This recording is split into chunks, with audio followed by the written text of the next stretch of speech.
week 11 of the fantasy football season. And here's a few defense DST units. I have his sleepers this week. The first one, the Pittsburgh Steelers. So the Steelers this week here have a good matchup on paper versus Cincinnati Bengals that give up the 15th most fantasy points to DSTs on the season. And going back, I know all the way to week 1, this Steeler defense did damage to Joe Burrow and this Bengal offense. 20 points allowed in that one, 7 sacks, 4 interceptions, a fumble recovery, pick 6, block kick in that one. So the last few weeks here for the Steelers, the numbers haven't been that great though. Week 8 at Philly, 35 points allowed, 3 sacks. But week 10 versus New Orleans with TJ Watt back in the lineup, 10 points allowed, 2 sacks, and 2 windows. So this week here, available right now in 82% of fantasy leagues is this Pittsburgh DST. I think they could go out there, have a decent ball game. They were almost the defense that made my top 12 this week, but just fell short of that. And I think they could get to Burrow a few times. The offensive line ain't all that great over there in Cincinnati. And like I mentioned, with their motor and their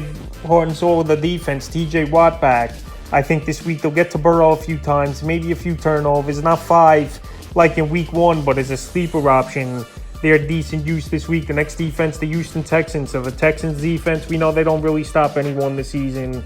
But this week here, decent matchup versus the Commanders that give up the 7th most fantasy points to DSTs on the season. So only in the deepest of leagues, I recommend the Houston Texans. And this is why it's a sleeper option available in 99% of leagues. So the last few weeks here for the Texan D, week 8 versus Tennessee, 17 points allowed, 3 sacks, and a fumble recovery. Week 9 versus Philly, 29 points allowed, 4 sacks, a fumble recovery. And then week 10 at the Giants, 24 points allowed, 3 sacks. I could see a similar type of game here for the Texans, probably giving up 24 points total to this Commander offense, maybe getting a few sacks.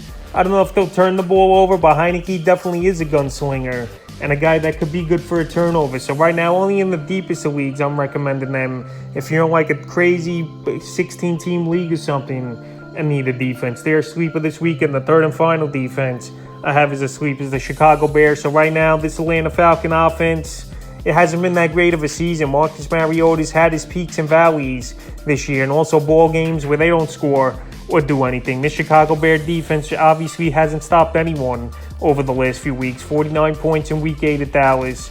Week 9 versus Miami, 35. And week 10 versus Detroit, 31 points. But this week here is a 1-week use only, the Chicago Bear defense. Available right now, 94% of fantasy leagues. I think they can make a few plays on Marcus Mariota. It's an indoor game, obviously. They don't got to play in the brutal weather at Soldier Field this time of year here.